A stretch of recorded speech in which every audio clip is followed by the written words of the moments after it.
Selamat malam, sejahtera, shalom Ibu Bapak Saudara-saudara Jemaat GPB Sejahtera di DKI Jakarta yang diberkati Tuhan. Salam sehat semua. Mari membaca Alkitab. Bacaan Alkitab kita malam hari ini terambil dalam kitab Yeremia pasalnya yang ke-37 dan 38. Mari kita siapkan Alkitab kita berdoa. Kembali di malam hari ini kami datang padamu Tuhan Yesus, menaikkan syukur kami, pujian bagi kebesaran nama-Mu. Sungguh baik Engkau dalam kehidupan kami. Engkau selalu berserta dengan kami sepanjang perjalanan hidup kami dari pagi hari hingga malam ini. Sebelum kami masuk dalam tidur malam kami akan membaca bagian dari Alkitab yang berintikan firman Allah. Karuniakanlah Roh Kudus-Mu yang menguatkan tubuh kami yang lemah ini, sehingga kami fokus dalam pembacaan Alkitab. Doa disyukur kami di malam hari ini hanya kami naikkan semuanya di dalam nama Yesus Kristus, Tuhan dan Juru Selamat kami yang hidup. Amin. Selamat malam Bapak Ibu dan Salam Tuhan. Pembacaan Alkitab hari ini Yeremia 37 dan Yeremia 38. Raja Zedekia meminta petunjuk kepada Yeremia. Zedekia bin Yosia menjadi raja menggantikan Konya bin Yoakim Nebukadnezar, Raja Babel.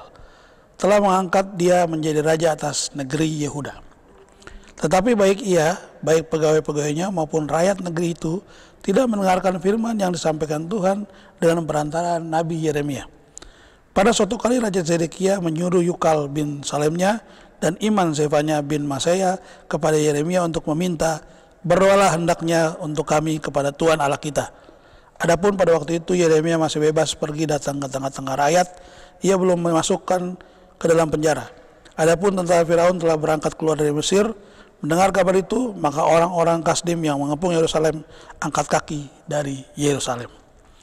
Lalu datanglah firman Tuhan kepada Nabi Yeremia, bunyinya, "Beginilah firman Tuhan Allah Israel kepada Raja Yehuda, yang menyuruh kamu kepadaku untuk meminta petunjuk. Harus kamu katakan begini, lihat, tentara Firaun yang telah berangkat keluar untuk membantu kamu akan kembali ke negerinya, ke Mesir.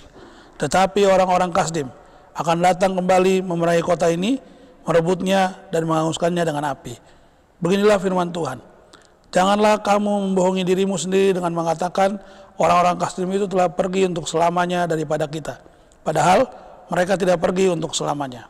Dan seandainya kamu memukul kalah segenap tentara orang Kasdim yang telah memerangi kamu itu, sehingga di antara mereka hanya tinggal orang-orang yang luka parah, masing-masing di kemahnya mereka akan bangun dan menghanguskan kota ini dengan api."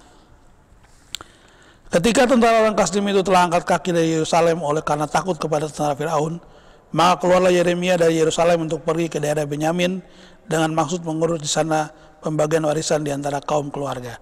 Tetapi ketika ia sampai ke pintu gerbang Benyamin, maka di sana ada seorang kepala jaga yang bernama Yeria bin Salemnya bin Hananya.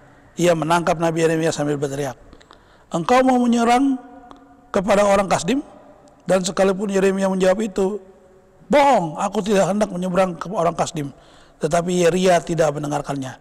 Lalu ia menangkap Yeremia dan membawanya menghadap para pemuka. Para pemuka ini menjadi marah kepada Yeremia. Mereka memukul dia dan memasukkannya ke dalam rumah tahanan, rumah panitera Yonatan itu. Adapun rumah itu telah dibuat mereka menjadi penjara. Demikian halnya Yeremia masuk ke dalam ruang cadangan air di bawah tanah itu, dan lama Yeremia tinggal di sana. Pada suatu kali Raja Zedekia menyuruh orang mengambil dia, lalu dengan diam-diam bertanyalah raja ke istananya kepada dia, "Adakah datang firman dari Tuhan?" Jawab Yeremia, "Ada." Lagi katanya, bunyinya, "Engkau akan diserahkan ke dalam tangan Raja Babel." Kemudian berkata Yeremia kepada Raja Zedekia, "Apakah dosa yang kuperbuat kepadamu, kepada pegawai-pegawaimu, dan kepada bangsa yang saya ini, sehingga kamu memasukkan aku ke dalam penjara? Di manakah gerangan para nabimu yang telah bernubuat kepadamu bahwa Raja Babel tidak akan datang menyerang kamu dan negeri ini? Sekarang dengarkanlah hai Tuanku Raja. Biarlah permohonanku ini sampai ke hadapanmu. Jangan kembalikan aku ke rumah panitera Yonatan, nanti aku mati di sana." Raja Zedekia memberi perintah, lalu orang menahan Yeremia di pelataran penjagaan dan memberikan setiap hari kepadanya sepotong roti dari jualan tukang roti, sampai pada waktu segala roti habis di kota itu. Demikianlah Yeremia tinggal di pelataran penjagaan itu. Pasal 38. Yeremia dimasukkan ke dalam perigi. ia tertolong oleh Ebed-Melek. Tetapi Sefakah bin Matan, Gedalia bin Pasyur, Yukal bin Selemaya, dan Pasyur bin Malkiah mendengar perkataan tidak henti-henti diucapkan oleh Yeremia kepada segenap orang banyak itu. Beginilah firman Tuhan, siapa yang tinggal di kota ini akan mati karena pedang, karena kelaparan, karena penyakit sampar. Tetapi siapa yang keluar dari sini mendapatkan orang Kasdim, ia akan tetap hidup, nyawanya akan menjadi jarahan baginya, dan ia tetap hidup. Beginilah firman Tuhan, kota ini akan pasti diserahkan ke dalam tangan tentara Raja Babel yang akan merebutnya. Maka berkatalah para pemuka itu kepada raja, baiklah orang ini dihukum mati, sebab sebenarnya dengan mengatakan hal-hal seperti itu, maka ia melemahkan semangat prajurit-prajurit yang masih tinggal di kota ini dan semangat segenap rakyat. Sungguh orang ini tidak mengusahakan kesejahteraan untuk bangsa ini, melainkan kemalangan. Raja Zedekia menjawab, baiklah, ia ada dalam kuasamu, sebab raja tidak dapat berbuat apa-apa menentang kamu. Maka mereka mengambil Yeremia dan memasukkannya ke dalam perigi milik Pangeran Malkia yang ada di pelataran penjagaan itu. Mereka menurunkan Yeremia dengan tali. Di perigi itu tidak ada air, hanya lumpur. Lalu terperosolkan Yeremia ke dalam lumpur itu. Tetapi ketika didengar Ebed-Melek orang Ethiopia itu, ia seorang sida-sida yang tinggal di dalam istana raja, bahwa Yeremia telah dimasukkan ke dalam perigi. Pada waktu itu juga raja sedang duduk di pintu gerbang Benyamin. Maka keluarlah Ebed-Melek dari istana raja itu, lalu berkata kepada raja, ya Tuanku Raja, perbuatan orang-orang ini jahat dalam segala apa yang mereka lakukan terhadap Nabi Yeremia, yakni memasukkan dia ke dalam perigi. Ia akan mati kelaparan di tempat itu, sebab tidak ada lagi roti di kota. Lalu raja memberi perintah kepada Ebed-Melek orang Ethiopia itu, katanya, bawalah 3 orang dari sini dan angkatlah Nabi Yeremia dari perigi itu sebelum ia mati. Ebed-Melek membawa orang-orang itu dan masuk ke istana raja, mengundang pakaian ke tempat perbendaharaannya di sana. Ia mengambil pakaian yang buruk-buruk dan pakaian yang robek-robek, lalu menurunkannya dengan tali kepada Yeremia di perigi itu. Berserulah Ebed-Melek orang Ethiopia itu kepada Yeremia, taruhlah pakaian yang buruk-buruk itu dan robek-robek itu di bawah ketiakmu sebagai ganjal tali. Yeremia pun berbuat demikian. Kemudian mereka menarik dan mengangkat Yeremia dengan tali dari perigi itu. Demikianlah Yeremia tinggal di pelataran penjagaan itu. Raja Zedekia menyuruh orang-orang membawa Nabi Yeremia kepadanya di pintu yang ketiga pada rumah Tuhan. Berkatalah raja kepada Yeremia, aku mau menanyakan sesuatu kepadamu, janganlah sembunyikan apa-apa kepadaku. Jawab Yeremia kepada Zedekia, apabila aku memberitahukannya kepadamu, tentulah engkau akan membunuh aku, bukan? Dan apabila aku memberi nasihat kepadamu, engkau tidak juga akan mendengarkan aku.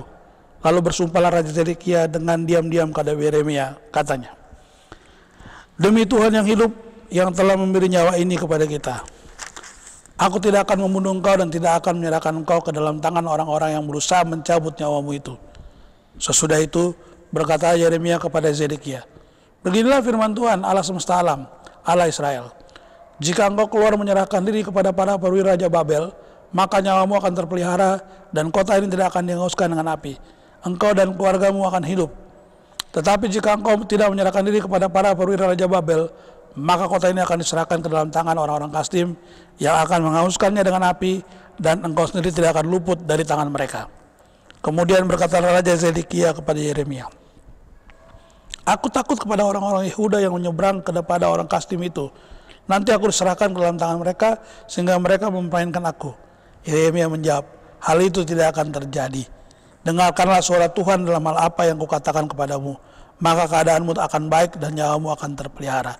Tetapi jika engkau enggan menyerahkan diri, maka inilah firman yang dinyatakan Tuhan kepadaku.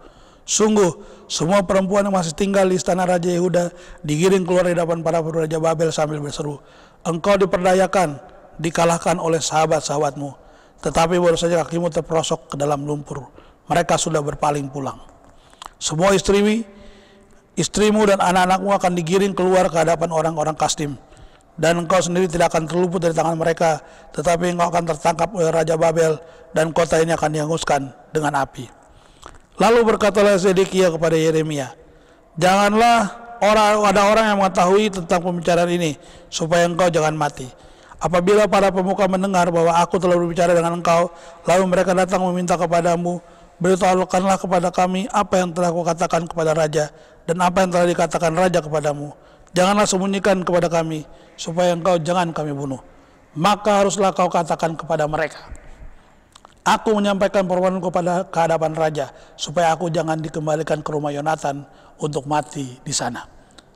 Memang semua pemuka itu datang bertanya kepada Yeremia, tetapi ia memberi jawab kepada mereka tepat seperti segala yang diperintahkan raja. Maka mereka memberikan dia, sebab sesuatu pun dari pembicaraan itu tidak ada yang diketahui oleh siapapun. Demikianlah Yeremia tinggal di pelataran penjagaan itu sampai kepada hari Yerusalem direbut. Demikian pembacaan Alkitab. Terpujilah Tuhan. Haleluya. Mari kita berdoa. Bapa di sorga, kami bersyukur Engkau sudah menuntun kami dan memberkati kami dalam pembacaan Alkitab. Saatnya kami semua akan masuk dalam tidur malam kami. Kami serahkan hidup kami seluruhnya ke dalam tangan Tuhan. Kami memohon Tuhan lindungi kami, jagalah kami dalam istirahat malam kami. Besok pagi kami boleh bangun dengan tubuh yang diberkati Tuhan untuk kami kembali berkarya seturut dengan kehendak-Mu. Berkati juga seluruh jemaat GPIB Sejahtera di Jakarta, tiap pribadi, tiap keluarga. Inilah doa kami ya Bapa, yang kami naikkan semuanya dalam nama Tuhan Yesus Kristus, Juru Selamat kami yang hidup. Amin. Selamat malam, selamat beristirahat. Tuhan memberkati saudara.